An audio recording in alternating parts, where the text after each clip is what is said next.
প্রিয় কোরবানিদাতা ভাইরা, সচ্ছল ব্যক্তিরা সবাই কোরবানি দিচ্ছেন এবং আপনারা অনেকে জানেন যে কোরবানির চামড়া বিকৃত অর্থ দান করতেই হয়। এই প্রসঙ্গে আমি আপনাদেরকে বলবো, স্থানীয় গরিব মানুষ যারা আছেন তাদেরকে অবশ্যই দেবেন এবং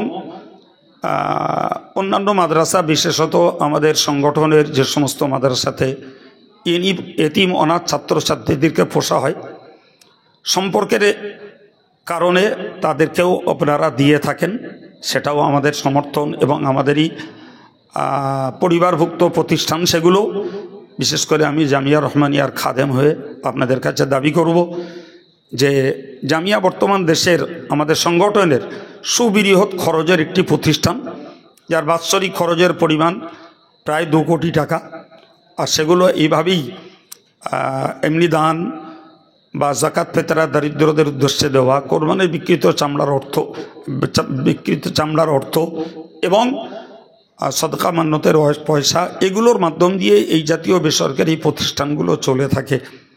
ফলে আপনাদের কাছে আন্তরিক অনুরোধ, সামনে কোরবানি, চামড়া বিক্রি করবেন, তার একটা অর্থ যাতে জামিয়া রহমানিয়া পায়, আমাদের ছাত্রদের মাধ্যমে হোক, নিজেরা হোক, এবং এলাকা জুড়ে আমাদের সংগঠনের সদস্য, YouTuber, cyber cell, Anjuman Waizin Rahmani student federation, যাকে পান তার দ্বারা আপনি পৌঁছে দিতে পারেন। আর বিশেষ করে আমি কোরবানির দিন সারাদিন জামিয়াতে থাকি, অনেকেই একেবারেই চামড়া জামিয়াতে দেওয়ার ইচ্ছা করেন। তো যারা ইচ্ছা করেন যে জামিয়াতে চামড়া দেবেন, আমি সারাদিনই থাকি, আপনি ইচ্ছা করলে আপনার চামড়া সরাসরি জামিয়াতে দান করতে পারেন এবং সেটি আপনার জন্য আত্মতৃপ্তির হবে।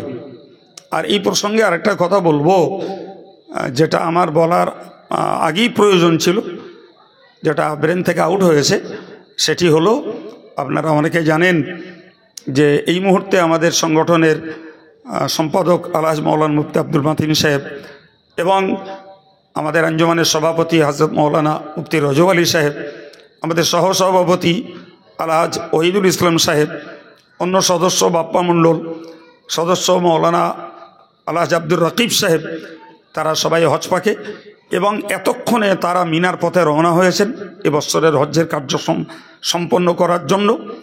তো যাই হোক, তাদের জন্য আন্তরিকভাবে দোয়া চাইছি। আমি আজও দোয়া করেছি, আপনাদের কাছেও দোয়া চাইছি, যারা সুস্থ অবস্থায় হজের কাজকে সুনিপুণভাবে আদায় করে ফেলুন। মাতিন সাহেব থাকলে সংগঠনের পক্ষ থেকে জামিয়া ঈদুল আজহার শুভেচ্ছা বার্তা তিনিই দিতেন এবং শান্তির বার্তা তিনিই দিতেন। যেহেতু এই মুহূর্তে তিনি স্বদেশে নেই, তাই তার কাজটাও আমি সংগঠনের পক্ষে, জামিয়ার পক্ষে এবং সংগঠনের সমস্ত প্রতিষ্ঠানের পক্ষে, আর আমাদের সংগঠনের বিভাগীয় কমিটি যারা, তাদের পক্ষ থেকে আপনাদেরকে শান্তির বার্তা, শুভেচ্ছা, পবিত্র ঈদুল আজহার মোবারকবাদ জানালাম।